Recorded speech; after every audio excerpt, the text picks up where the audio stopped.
episode of Whispered Horror. I'm your host, Annabelle. Before we get started, if you enjoy these stories, it would mean the world to me if you subscribed and gave this video a like.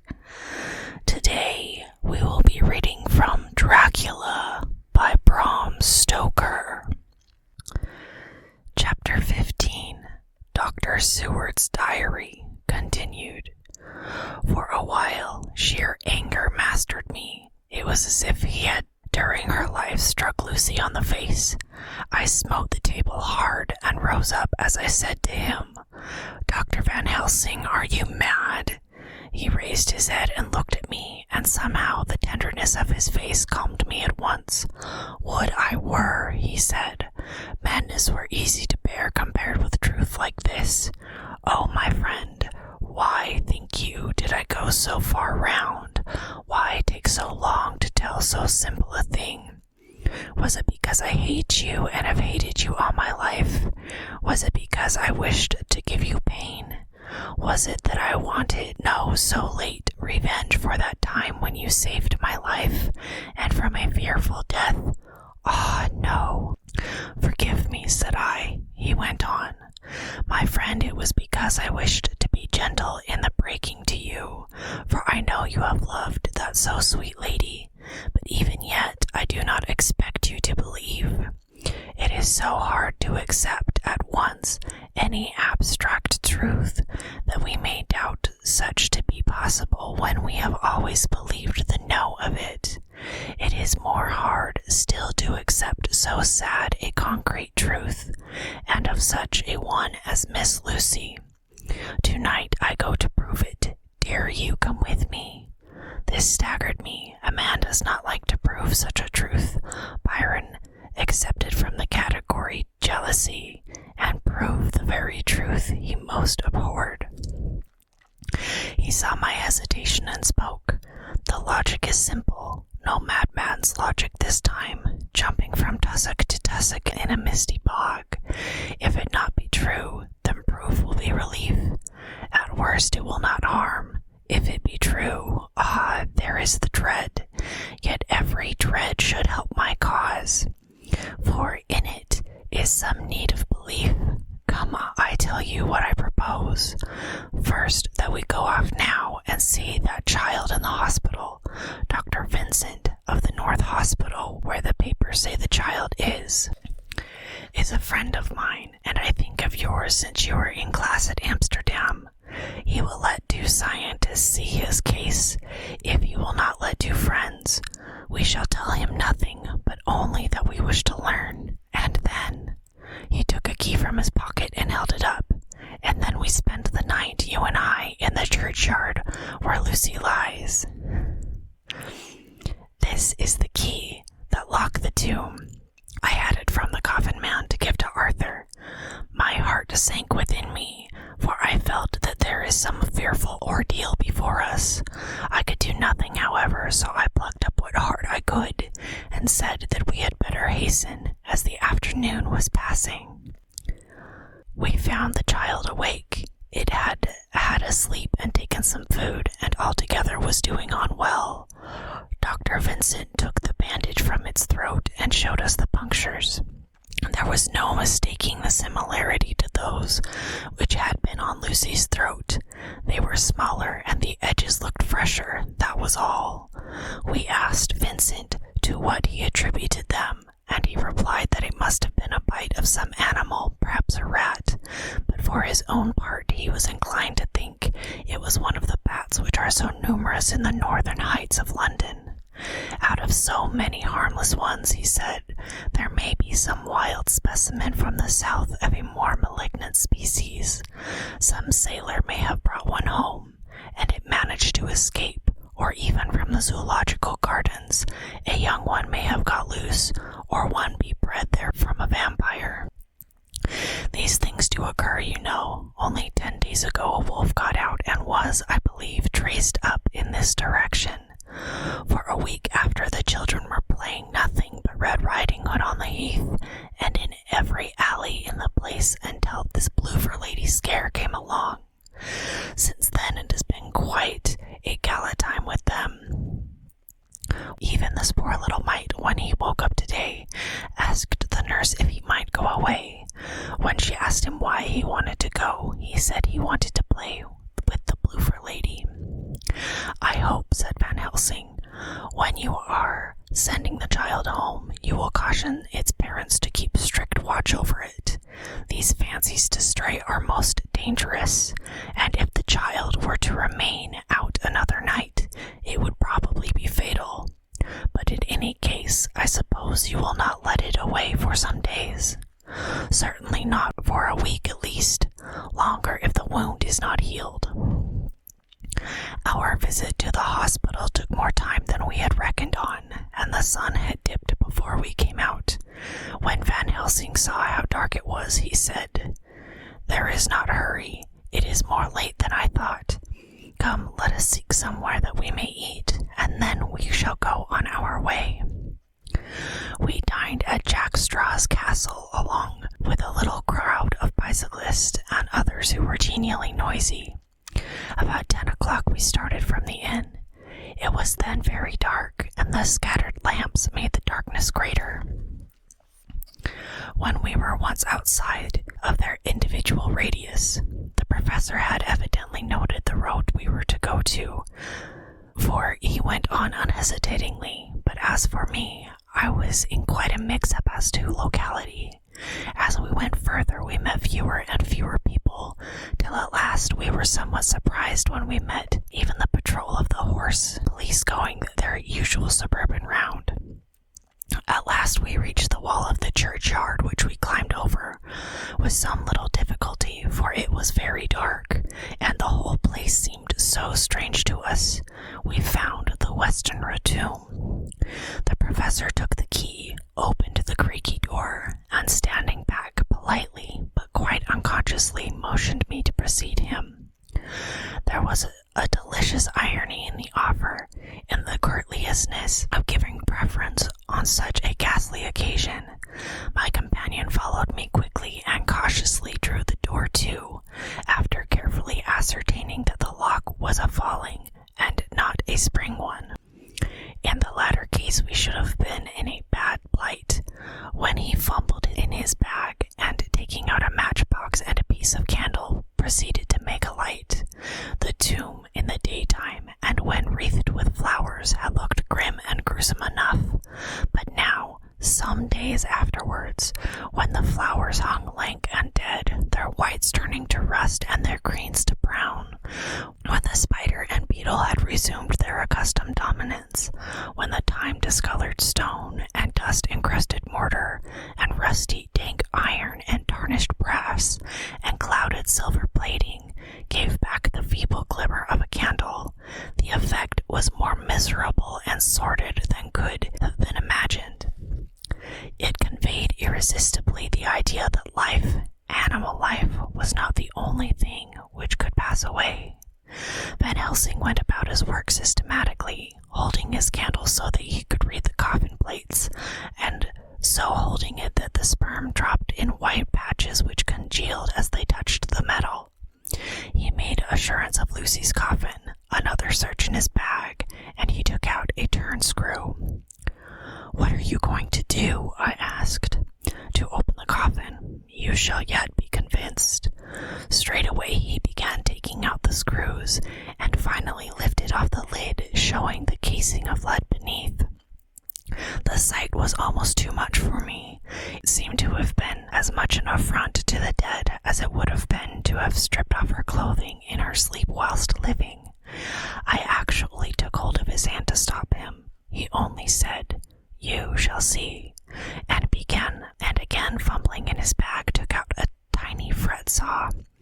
Striking the turn screw through the lead with a swift downward stab which made me wince, he made a small hole, which was, however, big enough to admit the point of the saw. I had expected a rush of gas from the weak old corpse. We doctors who have had to study our dangers have to become accustomed to such things, and I drew back towards the door, but the professor never stopped for a moment. He saw down a couple of feet along one side of the lead coffin and then across and down the other side. Taking the edge of the loose flange, he bent it back towards the foot of the coffin and holding up the candle into the aperture motioned to me to look. I drew near and looked. The coffin was empty. It was certainly a surprise to me and gave me a considerable shock, but Van Helsing was unmoved. He was now more sure than ever of his ground, and so emboldened to proceed in his task. "Are you satisfied now, friend John?" I felt the dogged argumentativeness of my nature awake within me as I answered him. "I am satisfied that Lucy's body is not in that coffin, but that only proves one thing." "And what is that, friend John?" "That it is not there." "That is good logic," he said, "so far as it goes. But how can you account for it not being there?" "Perhaps a body snatcher," I suggested. "Some of the undertaker's people may have stolen it." I felt that I was speaking folly, and yet it was the only real cause which I could suggest. The professor sighed. "Ah, well," he said, "we must have more proof. Come with me." He put on the coffin lid again, gathered up all his things and placed them in the bag, blew out the light, and placed the candle also in the bag. We opened the door and went out.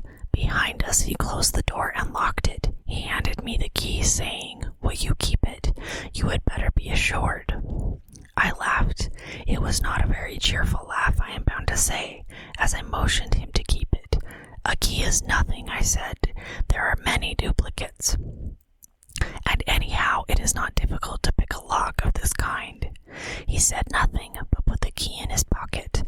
Then he told me to watch at one side of the churchyard, whilst he would watch the other. I took up my place behind a yew tree, and I saw his dark figure move until the intervening headstones and trees hid it from my sight. It was a lonely vigil. Just after I had taken my place, I heard a distant clock strike 12, and in time came 1 and 2.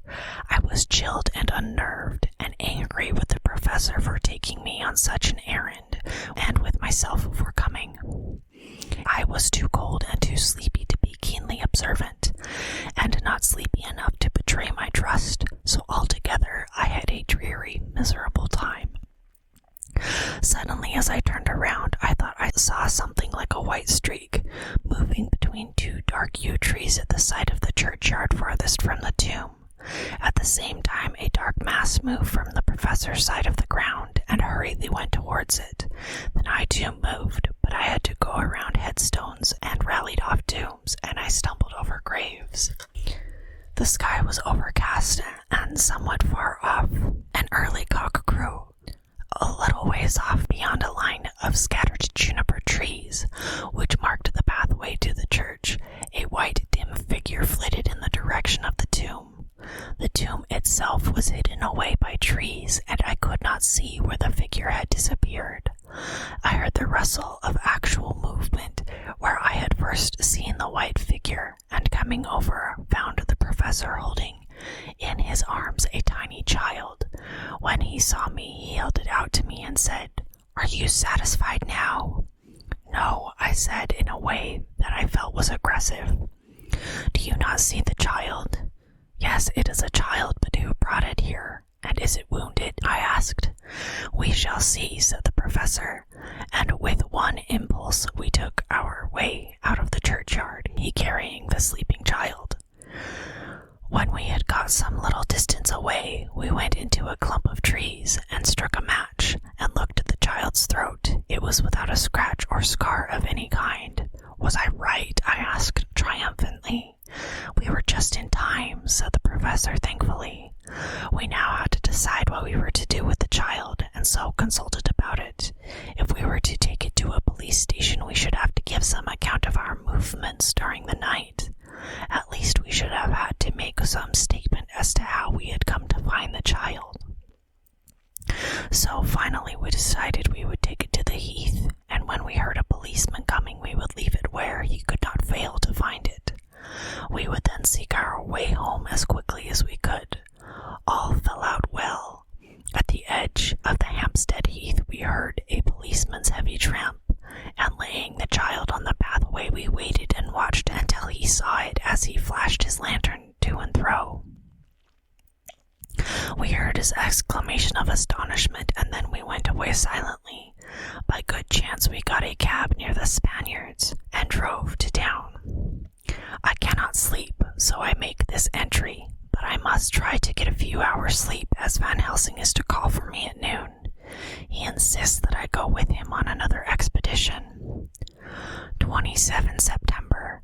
It was 2 o'clock before we found a suitable opportunity for our attempt. The funeral held at noon was all completed, and the last stragglers of the mourners had taken themselves lazily away. When looking carefully from behind a clump of alder trees, we saw the sexton locked the gate after him. We knew that we were safe until morning, did we desire it, but the professor told me that we should not want more than an hour at most. Again, I felt that horrid sense of the reality of things, in which any effort of imagination seemed out of place, and I realized distinctly the perils of law which we were incurring in our unhallowed work. Besides, I felt it was all so useless. Outrageous as it was to open a leaden coffin to see if a woman dead nearly a week were really dead, it now seemed the height of folly to open the tomb again, when we knew, from the evidence of our own eyesight, that the coffin was empty. I shrugged my shoulders, however, and rested silent, for Van Helsing had a way of going on his own road, no matter who remonstrated. He took the key, opened the vault, and again courteously mentioned me to proceed. The place was not so gruesome as last night, but oh, how unutterably mean-looking when the sunshine streamed in. Van Helsing walked over to Lucy's coffin, and I followed. He bent over it and again forced back the leaden flange, and a shock of surprise and dismay shot through me. There lay Lucy, seeming just as we had seen her the night before her funeral. She was, if possible, more radiantly beautiful than ever, and I could not believe that she was dead. The lips were red, nay, redder than before, and on the cheeks was a delicate bloom. "Is this a juggle?" I said to him. "Are you convinced now?" said the professor in response, and as he spoke he put over his hand, and in a way that made me shudder, pulled back the dead lips and showed the white teeth. "See," he went on, "they are even sharper than before. With this and this," he touched one of the canine teeth and that below it, "the little children have been bitten. Are you of belief now, friend John?" Once more, argumentative hostility woke within me. I could not accept such an overwhelming idea as he suggested. So with an attempt to argue, of which I was even at the moment ashamed, I said, "She may have been placed here since last night." "Indeed, that is so, but by whom?" "I do not know. Someone has done it." "And yet she has been dead 1 week. Most peoples in that time would not look so." I had no answer for this, so was silent. Van Helsing did not seem to notice my silence. At any rate, he showed neither chagrin nor triumph. He was looking intently at the face of the dead woman, raising the eyelids and looking at the eyes, and once more opening the lips and examining the teeth. Then he turned to me and said, "Here there is one thing which is different from all recorded. Here is some dual life that is not as the common. She was bitten by the vampire when she was in a trance, sleepwalking." "Oh, you start. You do not know that, friend John, but you shall know it later. And in trance could he best come to take more blood. In trance she dies, and in trance she is undead too. So it is that she differ from all other. Usually when the undead sleep at home." As he spoke, he made a comprehensive sweep of his arm to designate what to a vampire was home. Their faces show what they are, but this so sweet that was, when she not undead, she go back to the nothings of the common dead. There is no malign there, see, and so it make it hard that I must kill her in her sleep.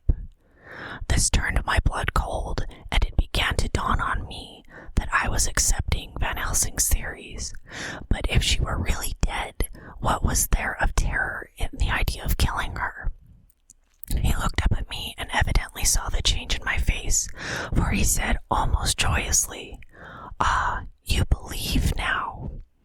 I answered, "Do not press me too hard all at once. I am willing to accept.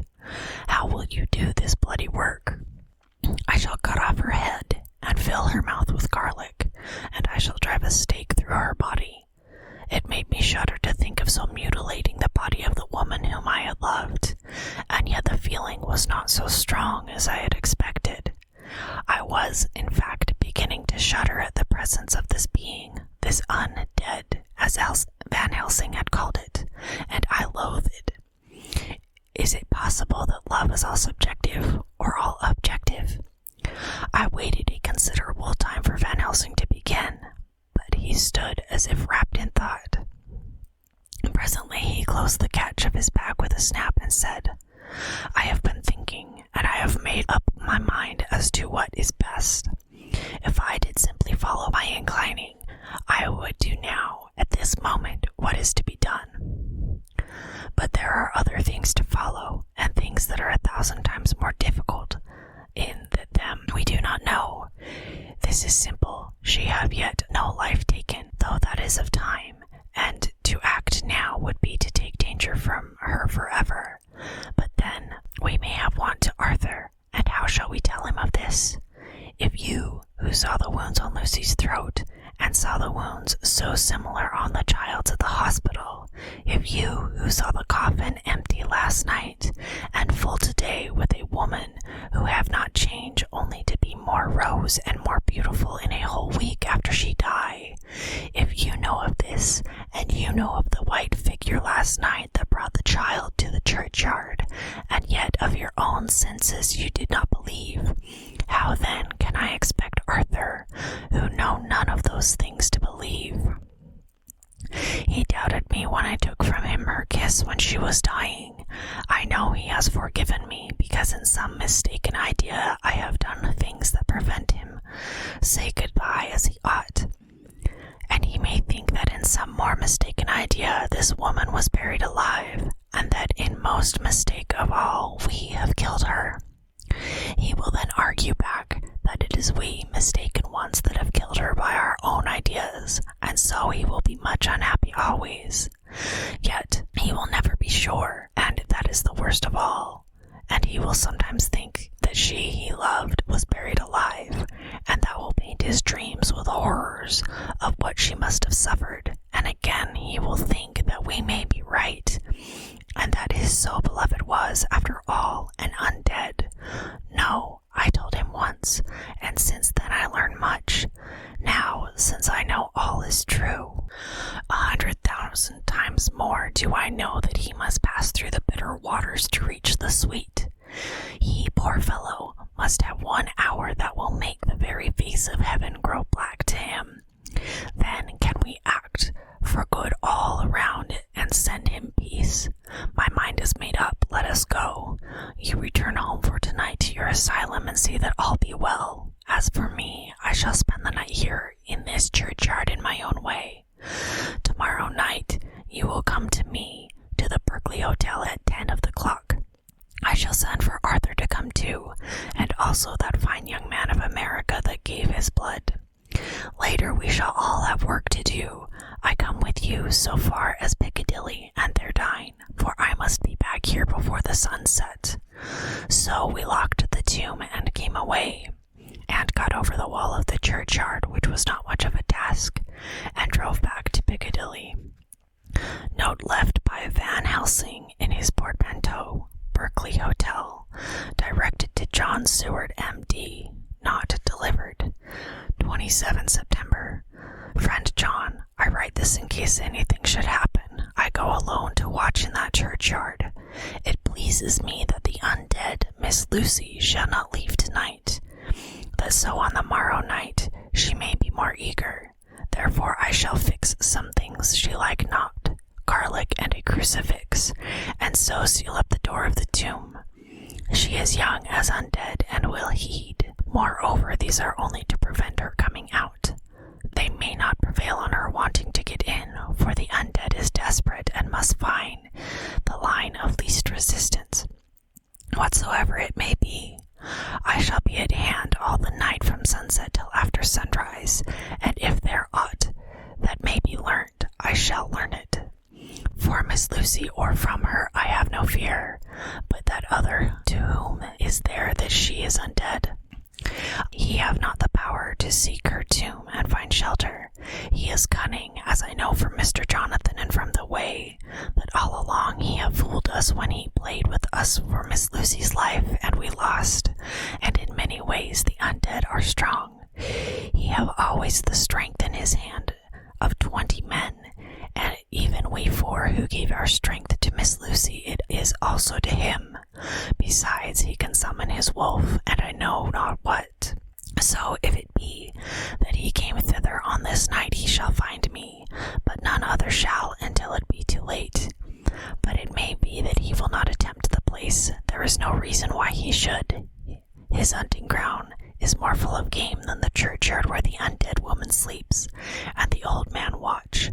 Therefore I write this in case. Take the papers that are with this, the diaries of Harker and the rest, and read them, and then find this great undead, and cut off his head, and burn his heart, or drive a stake through it, so that the world may rest from him.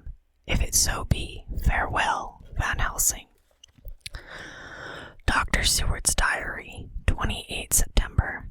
It is wonderful what a good night's sleep will do for one. Yesterday I was almost willing to accept Van Helsing's monstrous ideas, but now they seem to start out lurid before me as outrages on common sense. I have no doubt that he believes it all. I wonder if his mind can have become any way unhinged. Surely there must be some rational explanation of all these mysterious things. Is it possible that the professor can have done it himself? He is so abnormally clever that if he went off his head, he would carry out his intent with regard to some fixed idea in a wonderful way. I am loath to think it, and indeed it would be almost as a great marvel as the other to find that Van Helsing was mad. But anyhow, I shall watch him carefully. I may get some light on the mystery. 29 September, morning. Last night at a little before 10 o'clock, Arthur and Quincy came into Van Helsing's room.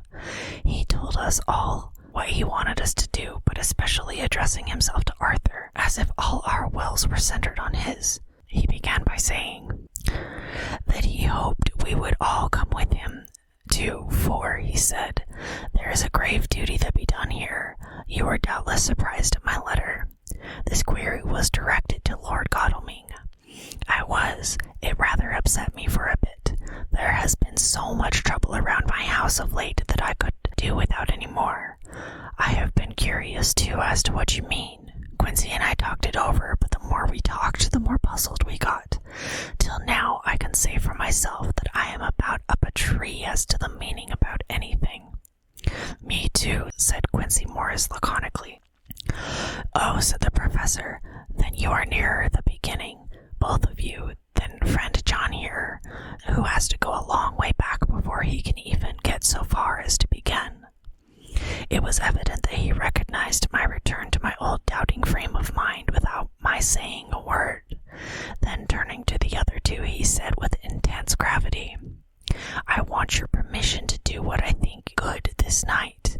It is, I know, much to ask, and when you know what it is I propose to do, you will know, and only then how much. Therefore, may I ask that you promise me in the dark, so that afterwards, though you may be angry with me for some time, I must not disguise from myself the possibility that such may be. You shall not blame yourselves for anything. That's frank anyhow, broke in Quincy. I'll answer for the professor. I don't quite see his drift, but I swear he's honest, and that's good enough for me. Thank you, sir, said Van Helsing proudly. I have done myself the honor of counting you one trusting friend, and such endorsement is dear to me. He held out a hand, which Quincy took. Then Arthur spoke out. Dr. Van Helsing, I don't quite like to buy a pig in a poke, as they say in Scotland, and if it be anything in which my honor as a gentleman or my faith as a Christian is concerned, I cannot make such a promise. If you can assure me that what you intend does not violate either of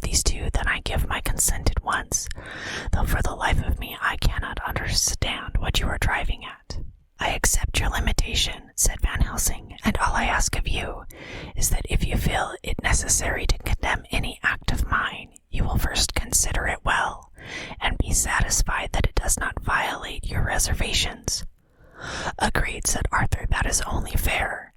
And now that the poor Polera are over, may I ask what it is we are to do?" "I want you to come with me, and to come in secret to the churchyard at Kingstead." Arthur's face fell as he said, in an amazed sort of way, "Where poor Lucy is buried?" The professor bowed. Arthur went on, "And when there, to enter the tomb." Arthur stood up. "Professor, are you in earnest, or is this some monstrous joke?" "Pardon me, I see that you are in earnest." He sat down again, but I could see that he sat firmly and proudly as one who is on his dignity. There was silence until he asked again, "And when in the tomb?" "To open the coffin." "This is too much," he said, angrily rising again. "I am willing to be patient in all things that are reasonable, but in this desecration of the grave of one who—" He fairly choked with indignation. The professor looked pityingly at him. "If I could spare you one pang, my poor friend," he said, "God knows I would. But this night our feet must tread in thorny paths, or later and forever the feet you love must walk in paths of flame." Arthur looked up with his set, white face and said, "Take care, sir, take care." "Would it not be well to hear what I have to say?" said Van Helsing. "And then you will at least know the limit of my purpose. Shall I go on?" "That's fair enough," broke in Morris. After a pause, Van Helsing went on, evidently with effort. "Miss Lucy is dead, is it not so?" "Yes, then there can be no wrong to her. But if she be not dead—" Arthur jumped to his feet. "Good God," he cried, "what do you mean? Has there been any mistake? Has she been buried alive?" He groaned in anguish that not even hope could soften. "I did not say she was alive, my child. I did not think it. I go no further than to say that she might be undead." "Undead? Not alive? What do you mean? Is this all a nightmare, or what is it?" "There are mysteries which men can only guess at, which age by age they may solve only in part. Believe me, we are now on the verge of one. But I have not done. May I cut off the head of the dead Miss Lucy?" "Heavens and earth, no!" cried Arthur in a storm of passion. "Not for the wide world will I consent to any mutilation of her dead body. Dr. Van Helsing, you try me too far. What have I done to you that you should torture me so? What did that poor, sweet girl do that you should want to cast such dishonor on her grave? Are you mad that you speak of such things, or am I mad to listen to them? Don't dare think more of such a desecration. I shall not give my consent to anything you do. I have a duty to do in protecting her grave from outrage, and by God, I shall do it." Van Helsing rose up from where he had all the time been seated, and said gravely and sternly, "My Lord Godalming, I too have a duty to do, a duty to others, a duty to you, a duty to the dead, and by God, I shall do it. All I ask you now is that you come with me, that you look and listen, and if when later I make the same request, you do not be more eager for its fulfillment even than I am, then I shall do my duty, whatever it may seem to me. And then, to follow your lordship's wishes, I shall hold myself at your disposal to render an account to you, when and where you will." His voice broke a little, and he went on with a voice full of pity. "But I beseech you, do not go forth in anger with me. In a long life of acts which were often not pleasant to do, and which sometimes did wring my heart, I have never had so heavy a task as now. But believe me, that if the time comes for you to change your mind towards me, one look from you will wipe away all this so sad hour, for I would do what a man can to save you from sorrow. Just think, for why should I give myself so much labor and so much of sorrow? come here from my own land to do what I can of good at the first to please my friend John, then to help a sweet young lady whom too I come to love. For her I am ashamed to say so much, but I say it in kindness. I gave what you gave, the blood of my veins. I gave it. I was not like you, her lover, but only her physician and her friend. I gave her my nights and days before death, after death, and if my death can do her good even now, when she is the undead, she shall have it freely. He said this with a very grave, sweet pride, and Arthur was much affected by it.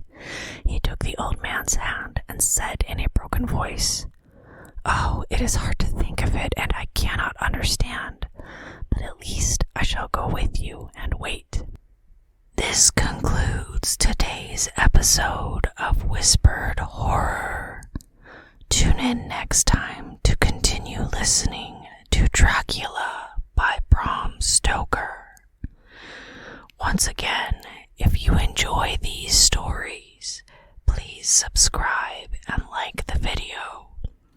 Also, let me know of any classic horror stories you would like to hear in the comments below.